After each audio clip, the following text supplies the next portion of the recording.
me siguió produciendo una inquietud. Y la pregunta es, ¿soy feliz?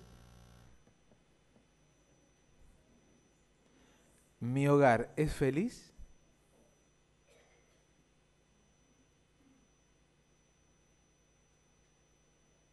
Ahora yo les pregunto a ustedes, hermanos. ¿Usted es feliz?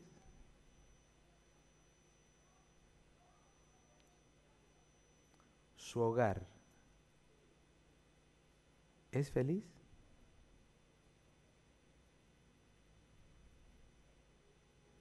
¿O hay cosas por allí que nos quitan la felicidad? ¿O hay cosas por allí que mejor ni hablar? Vamos a hablar un poquito del hogar en términos poéticos. Alguien supo decir que el hogar es el mundo de las dificultades afuera y un mundo de amor adentro. Alguien también supo decir, es el sitio donde los pequeños son grandes y los grandes son pequeños. También alguien dijo, es el reino del padre, el mundo de la madre y el paraíso de los hijos. Es el lugar donde rezongamos más y somos tratados mejor. Es el centro de nuestros afectos, alrededor del cual se tejen nuestros más y mejores deseos o anhelos. Alguien supo decir, es el sitio donde nuestro estómago recibe 3 comidas al día y nuestro corazón 1000.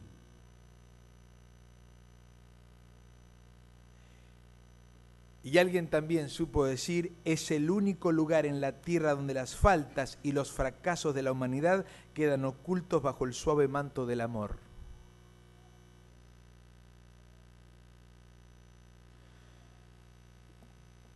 Qué lindo suena de esta forma.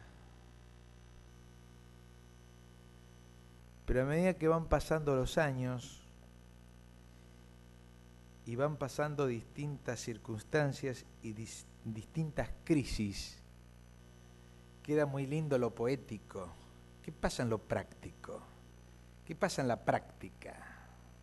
Y veamos el hogar en términos prácticos.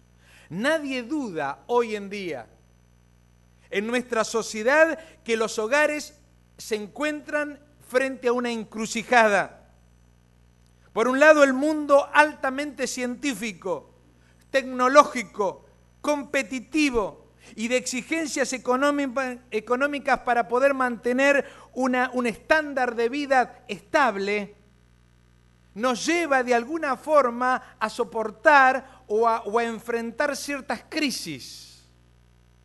Por otro lado, la educación de las escuelas, en vez de producir ciudadanos con dotes morales, socializantes y cívicas. Voy a hacer un paréntesis aquí. No estoy hablando de la escuela adventista. No estoy hablando de la educación adventista. Ya que hay varios educadores aquí de nuestro colegio. Estoy hablando de la educación en general. Porque nuestros colegios hacen malabares con el producto que viene de la casa. Malabares hacen. Y en vez de ser reconocidos, a veces son criticados. Y quien les habla es esposo de docente, así que tengo para contarles. Quien les habla es representante legal del Colegio de Avellaneda, todavía hasta el día de hoy. Por lo tanto, los problemas de Avellaneda me caen acá en Morón, a mí. Así que conozco el tema educativo por muchos años. Pero no estoy hablando de la educación adventista, estoy hablando de la educación en general. Y digo que la educación que el ciudadano recibe en nuestras escuelas y colegios no producen realmente ciudadanos con dotes morales, socializantes y cívicos y cívicas. Dentro de un marco armónico, de un equilibrio concreto, correcto, de las dimensiones de la practicidad, de la humanidad y de la espiritualidad. Le han dado a la educación otro aspecto. Y hoy la educación va orientada hacia lo material y lo técnico,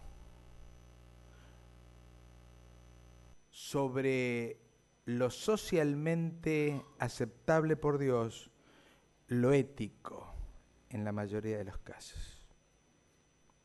Hermanos queridos, y si a esto le agregamos la pérdida de valores, el hogar se encuentra frente a un terrible dilema. Papis queridos, fundadores de hogares modernos, pocas veces el mundo en el que vivimos ha asistido a una crisis de valores tan terrible como la que existe en nuestra sociedad. Y como ejemplo tenemos a una juventud desorientada que es el producto de la educación actual o el producto de la educación del televisor.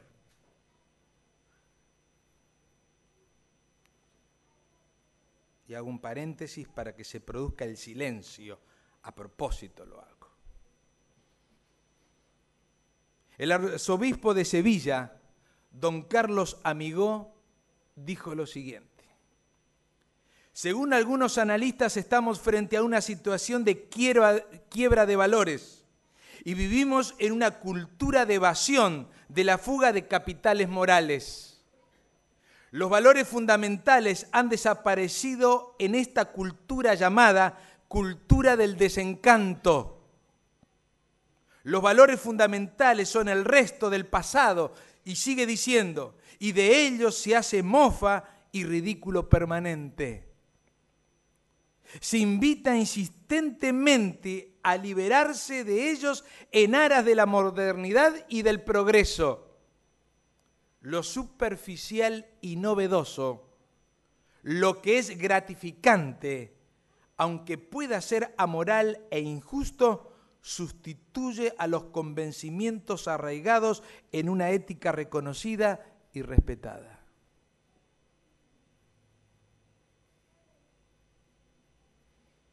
Nunca la Iglesia enfrentó en nuestra sociedad una quiebra de valores y de principios como la nuestra. Nunca. Y en esta sociedad de quiebra de valores, de fuga de valores morales y éticos, tenemos que vivir como hogares, como familia, como iglesia. Pero déjenme hablar del hogar en un aspecto más general.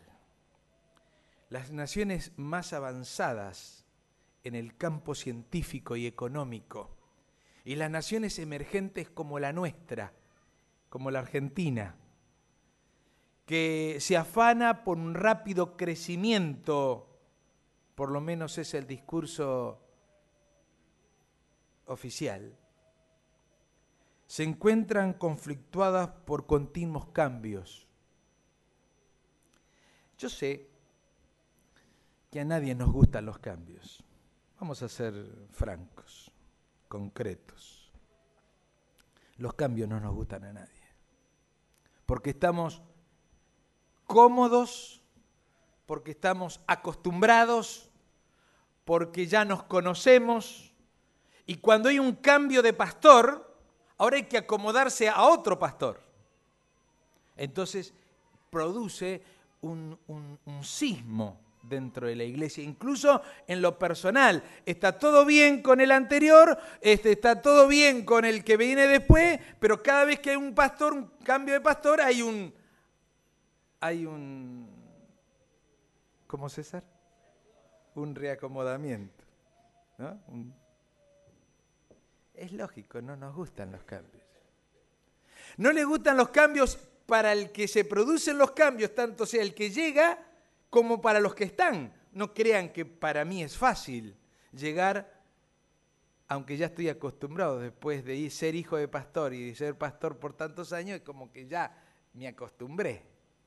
Pero los cambios no son fáciles. Y si no son fáciles los cambios en nuestra iglesia, ustedes se imaginan lo que es el cambio en la sociedad, donde uno sale a la calle y ya los cambios se produjeron en forma sin darnos cuenta, porque usted compró una computadora y a la semana esa computadora ya está vieja.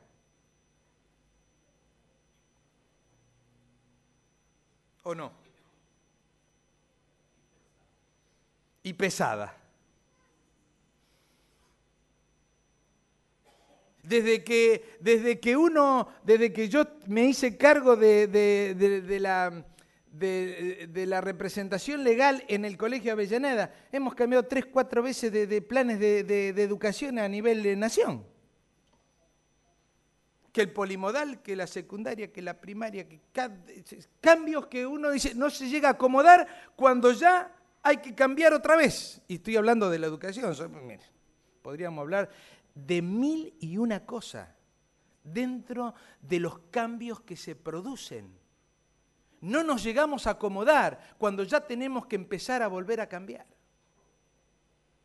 Y no les quiero decir nada, las dos más docentes con experiencia que tengo allá atrás, ¿no es cierto? Que han visto en su vida cambios tan profundos, me imagino, que uno se asombra frente a las situaciones que tiene que vivir. Y claro, se encuentran en cambios científicos, económicos, industriales, sociales, políticos, de moral. ¿Qué les voy a hablar de cambios morales? Si hasta nos asombran las leyes que en nuestro país se están aprobando con respecto a matrimonio igualitario y todas esas cosas, que estamos dentro de los países a la vanguardia de una nueva moral.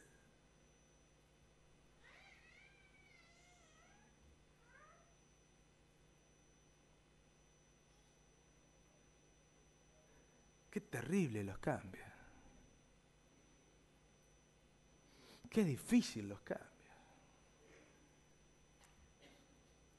Y entonces sucede que empieza a producir en nosotros una onda de perplejidad, porque no sabemos para dónde ir.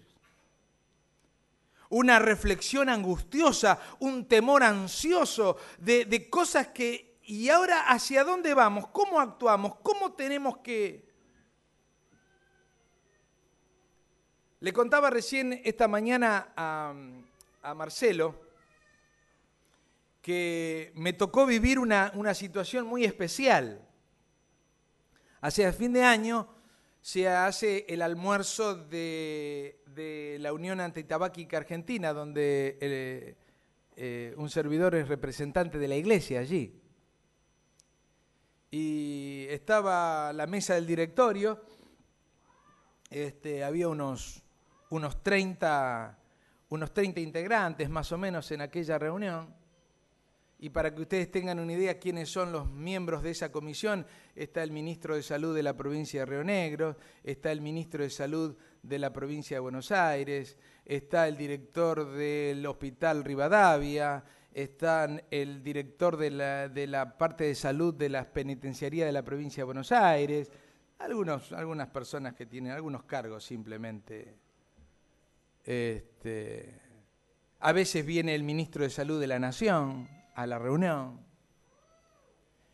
y está el pastor de la iglesia adventista. Y estábamos comiendo, ya una charla así entre los que teníamos al lado, la rueda era grande, y del otro lado de la sala levanta una mano la presidenta del colegio de psicólogos de la provincia de Buenos Aires. Ese pastor se hizo un silencio, porque todos estábamos charlando de cosas menores. Cuando ella interrumpió, dice: pastor, ¿qué piensa la Iglesia Adventista con respecto al matrimonio igualitario?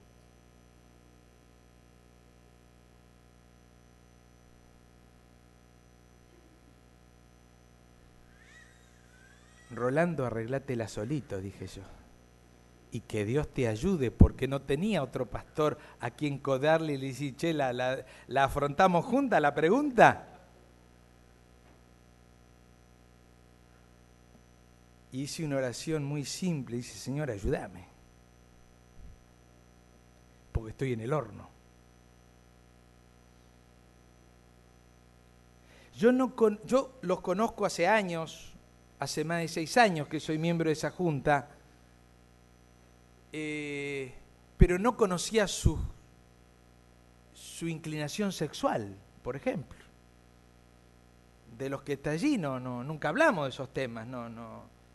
Si yo decía que estábamos a favor, contradecía lo de la Iglesia y no estaba de acuerdo a la Biblia. Si yo decía que no, me podía poner en contra para el resto del viaje a varios que estaban allí. Así que aquí había que ser muy específico y muy diplomático al contestar. Entonces le contesté con otra pregunta: doctora, dígame usted, le voy a hacer 2 preguntas. Claro, para este entonces había silencio total. Ellos querían escuchar qué iba a contestar yo, pero qué preguntas iba a hacer. Entonces le dije: doctora, dígame usted, ¿cuántos sexos se reconocen, la psicología reconoce en la actualidad? Y ella al toque me lo dijo: pastor, 5.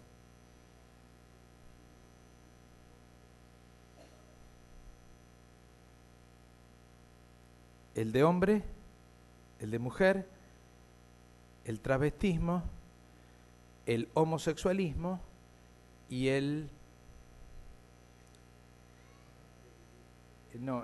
¿cuándo se operan? Los transexuales. Perfecto. Están los 6. Bien contestada, le digo yo. Oh. Dime sentencia, bien contestada. Ahora, pregunto, según la ciencia médica, ¿cuántas combinaciones de cromosomas tiene que haber para que haya un sexo? 2, XX o XY. Bien, la Iglesia Adventista está de acuerdo a esa postura.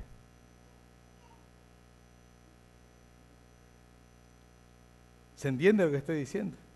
Hermanos queridos, vivimos en una sociedad que está cambiando, que hasta ya se es ambiguo el sexo de cada uno. Por eso digo, no voy a hablar ni de lo moral, porque si tendría que hablar de lo moral, podríamos estar varias horas con respecto a esto. Pero por este problema de la diversidad y de no tener las cosas claras y de los cambios tan repentinos y de en tantos aspectos, entramos en un túnel sin salida. Y los grupos humanos, tanto con los jóvenes como los adultos, han dejado de estimar los valores más deseados, como los éticos, los sociales y los espirituales. Ya no se valoran, los valores, ni los principios. Surge un comportamiento de rechazo y de indiferencia hacia estos valores y principios. Y nos quedamos atónitos, como invadidos por una desilusión inesperada, por un miedo que se produce dentro nuestro irracional a realidad que nos presenta la sociedad en la que estamos viviendo. Una pérdida de esperanza. Decimos, ¿y ahora, Señor, qué? ¿A dónde vamos? Lo hemos dicho o lo hemos pensado en más de una oportunidad. Señor, ¿y ahora qué? ¿A qué nos tenemos que enfrentar como sociedad, como iglesia? La humanidad actual, con su ciencia, con su tecnología avanzada, con sus acuerdos políticos, con su filosofía de vivir, con sus esquemas económicos agoreros del bienestar material que nos ofrecen y que no en todos los casos se puede llegar a tener, representa la doliente víctima de una crisis sin retorno.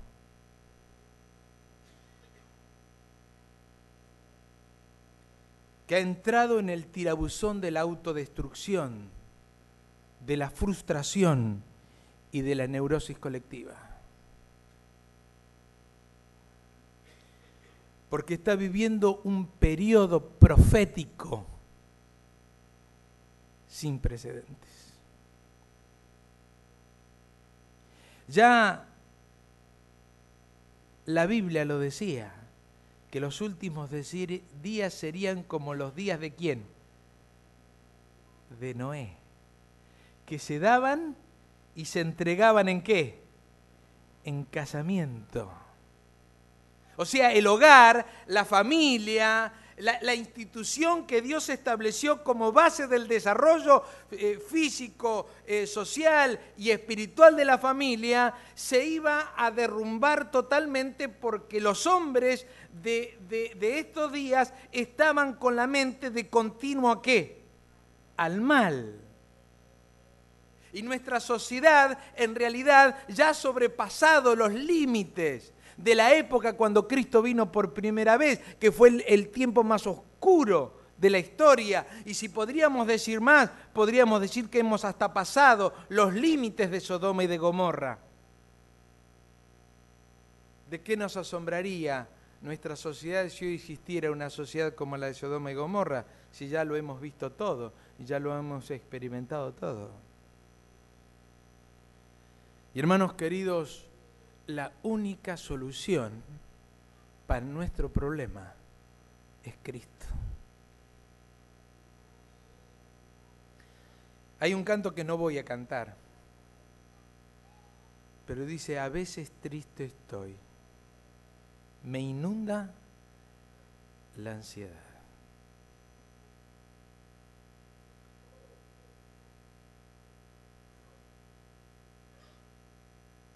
Estaba tratando de recordar la letra. ¿Más?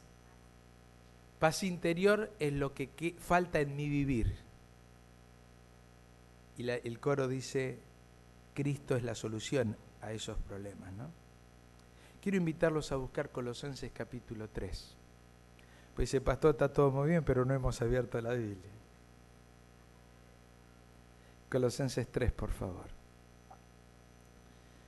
Colosenses 3, capítulo 3, versículo 1 dice, si pues habéis resucitado con Cristo, buscad las cosas de arriba. Hermanos queridos, ¿dónde estamos nosotros? Hemos resucitado con Cristo a través de las aguas del bautismo.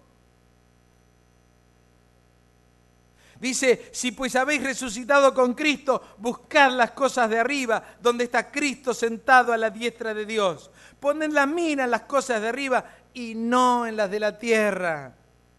Porque habéis muerto. Versículo 3, capítulo 3, Colosenses 3, versículo 3. Porque habéis muerto y vuestra vida está escondida con Cristo en Dios. Cuando Cristo, vuestra vida, se manifieste, entonces vosotros también seréis manifestados con Él en gloria.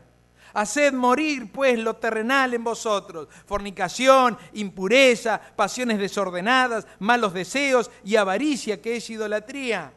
Cosas por las cuales la ira de Dios viene sobre los hijos de desobediencia, en los cuales vosotros también anduvisteis en otro tiempo cuando vivíais en ella. Pero ahora dejad también vosotros todas estas cosas, ira, enojo, malicia, blasfemas, palabras deshonestas de vuestra boca.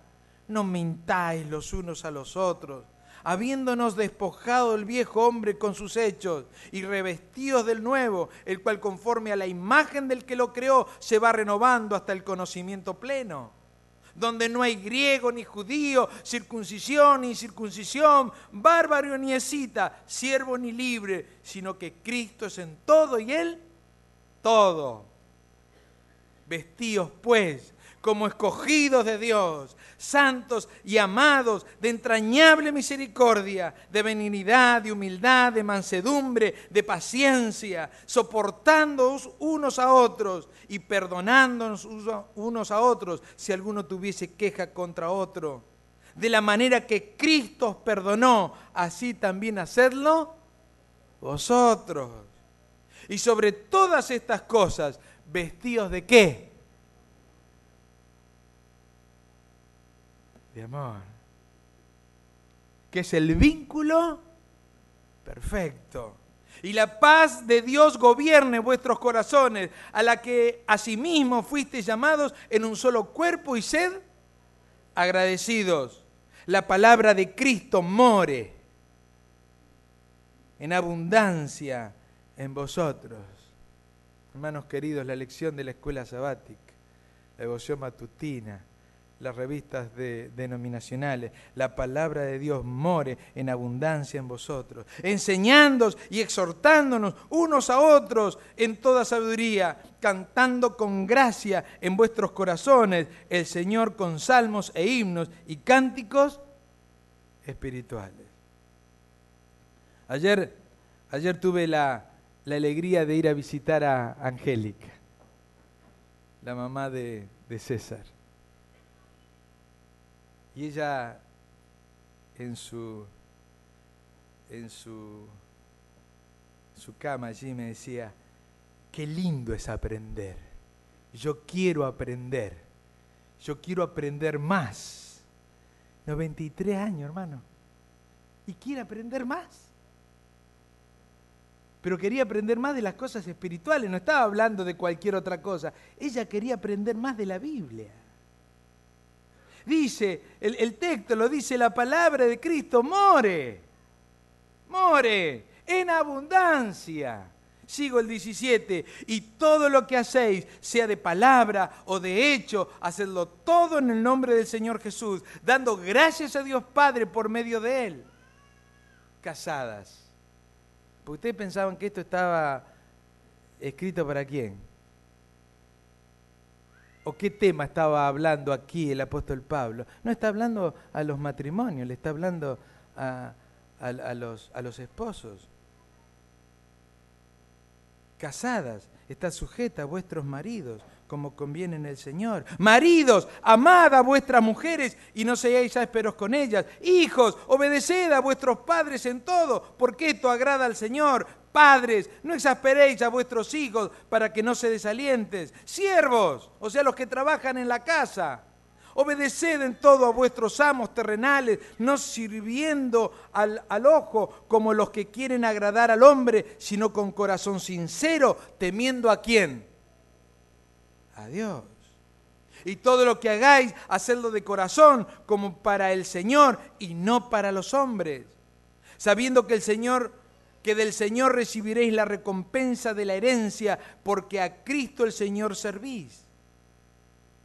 Mas el que hace injusticia recibirá la injusticia que hiciere, porque no hay acepción de personas. Hermanos queridos, nunca es demasiado tarde para enfatizar la participación de la familia a la hora de inculcar principios y valores. Nunca es demasiado tarde.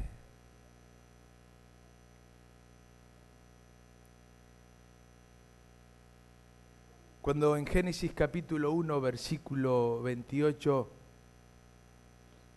el Señor le dijo a nuestros primeros padres, fructificad, multiplicad, henchid la tierra y sojuzgarla.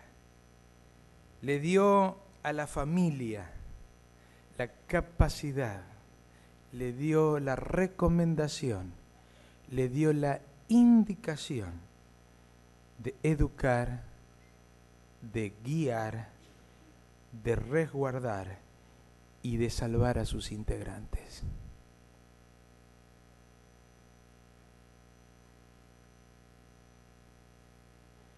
Así que permítanme decirles que Misión Global empieza por casa.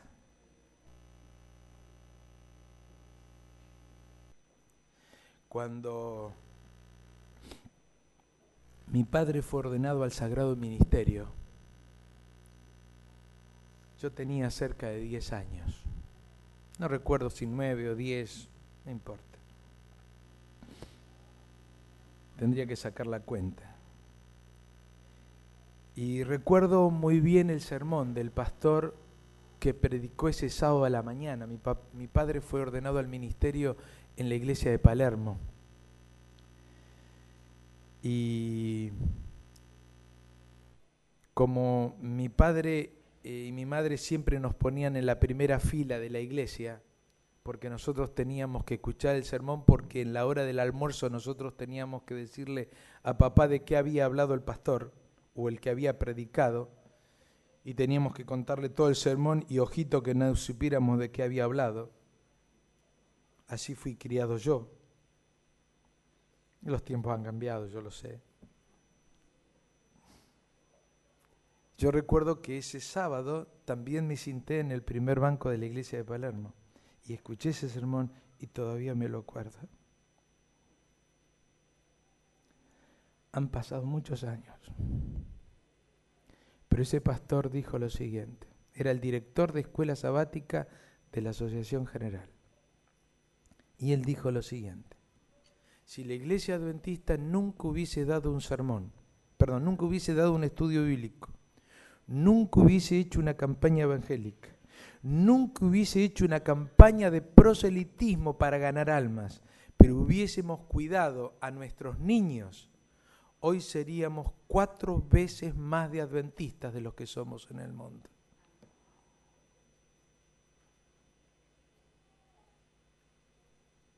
Hermanos queridos, Misión Global empieza por casa. ¿Se entiende lo que estoy diciendo? Empieza en el hogar. Y si hay que pedir perdón, habrá que pedirle fuerzas al Señor, reunir a la familia y pedir perdón y comenzar de nuevo. Y no simplemente porque estoy en los zapatos de papá o en los zapatos de mamá, no tengo por qué pedirle perdón a los niños. O pedir perdón porque algo hice mal. O porque algo no salió como tendría que haber salido.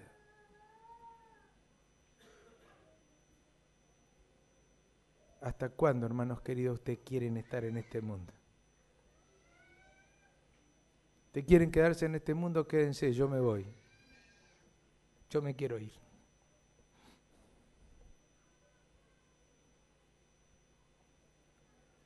Porque este mundo no da para más. ¿Quieren quedarse? El problema de ustedes. Yo me quiero ir. Pero me quiero ir cuando venga Jesús. Misión Global empieza por casa.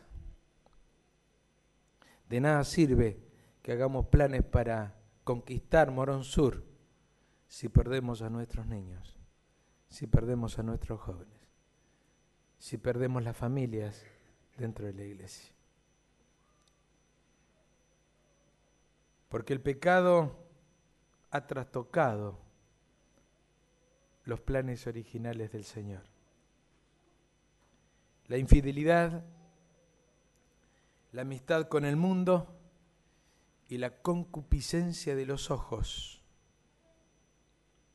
han dado resultados desastrosos. Las familias cristianas, y por qué no decir adventistas, hoy viven un drama. El drama de la incompetencia y de la incapacidad para salvar a nuestros hijos.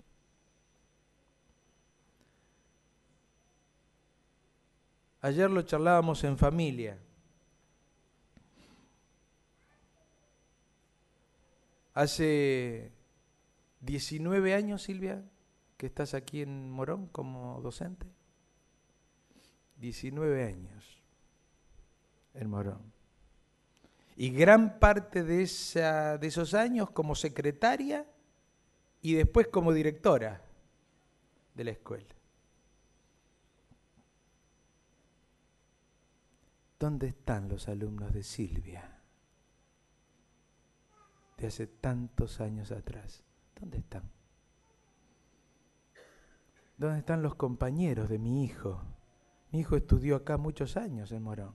¿Dónde están los hijos de Morón? De la iglesia de Morón que iban a la escuela y que hoy no están en la iglesia. ¿Dónde están?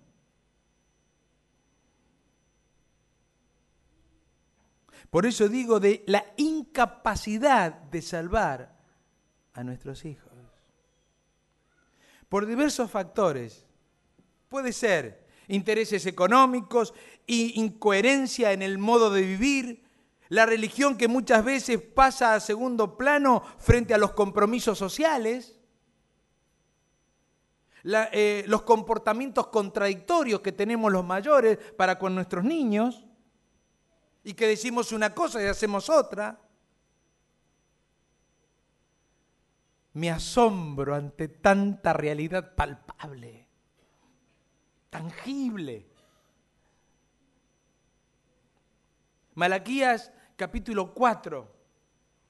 Este es un texto que nos va a ayudar a todos en esta mañana. Malaquías capítulo 4, versículos 5 y 6. Es la esperanza para todos aquellos hogares que de alguna forma sientan que algún problema hubo y que hay que solucionar en el hogar. Malaquías capítulo 4, versículos 5 y 6 dice: He aquí yo envío al profeta Elías antes que venga el día de Jehová grande y terrible. Él hará volver el corazón de los padres hacia los hijos y el corazón de los hijos hacia los padres, no sea que yo venga y hiera la tierra con maldición. Hermanos queridos, es necesario que yo dedique tiempo en esta mañana para demostrar que el profeta Elías de Malaquías 4 es la iglesia adventista.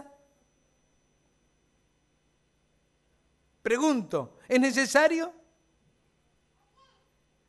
Es Elías, es la iglesia adventista, la iglesia de Dios en el último tiempo. Dice, esta iglesia hará volver el corazón de los hijos hacia los padres y de los padres hacia los hijos. Pero nosotros tenemos que hacer nuestra parte.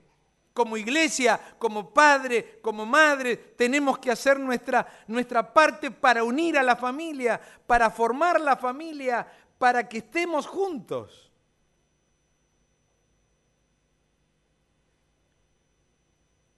Si tienes hijos y tu cónyuge dentro de la iglesia, alaba a Dios y sigue orando por tu familia. Pero si no tienes a tus hijos o a tu cónyuge dentro de la iglesia, yo quisiera invitarte a que consideres el versículo de Romanos 12:12. No hace falta que lo busquen porque voy a ir rápido. Gozosos en la esperanza, sufridos en la tribulación, constantes en la oración. 1 Pedro 5:7, echando toda vuestra ansiedad sobre Él, porque Él tiene cuidado de vosotros. ¿Dónde tenemos que poner nuestros problemas, nuestras cargas? ¿En las manos de quién? De nuestro Dios. Salmo 55:22, echa sobre Jehová tu carga, y Él te sustentará, no dejará para siempre caído al justo. Amén, amén. Romanos 12:1, escudriñad las Escrituras, porque a vosotros os parece que en ellas tenéis la vida eterna, y ellas son las que dan testimonio de mí. Aferrémonos a las Escrituras del Señor. Deuteronomio 6, del 1 al 9. Y solamente lo menciono, es la indicación de leerle a nuestros hijos y a nuestra familia la palabra de Dios de mañana, de tarde y de noche. Salmos 91:1. Papás, mamás. Salmo 91:1. El que habita al abrigo del Altísimo. Ahí tenemos que estar. Ahí tenemos que estar. Olvidémonos del resto del texto. El que habita al abrigo del Altísimo.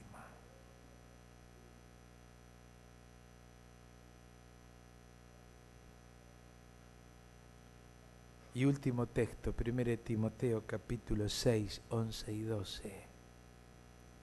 Mas tú, hombre de Dios, huye de estas cosas y sigue la justicia, la piedad, la fe, el amor, la paciencia, la mansedumbre. Pelea la buena batalla de la fe. Echa mano de la vida eterna, a la cual asimismo fuiste llamado, habiendo hecho la buena profesión delante de muchos testigos. Hermanos queridos, puede ser que nuestro hogar no esté pasando por el mejor de los momentos.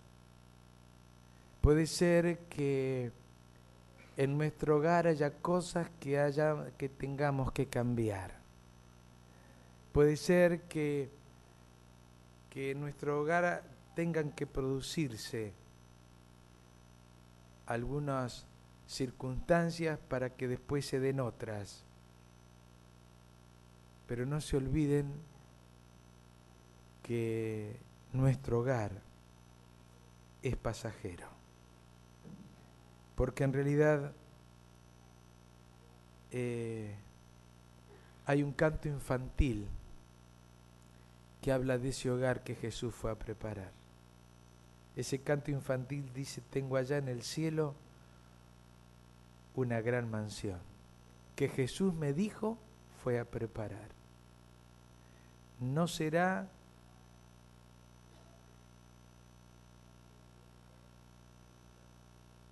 de tierra, no será de barro lo que tengo allá.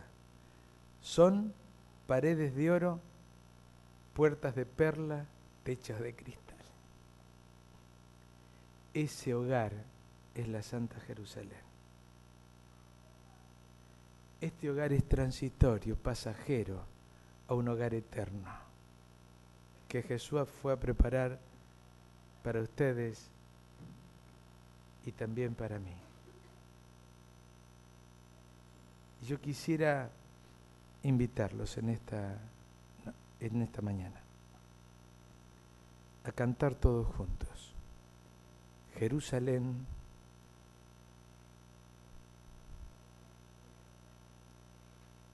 mi amado hogar. Oh cuándo te veré. Que ese sea el anhelo de cada corazón. Que ese sea el anhelo de luchar, de pelear, de avanzar para estar en ese maravilloso hogar que Jesús ha ido a preparar. Dios nos bendiga.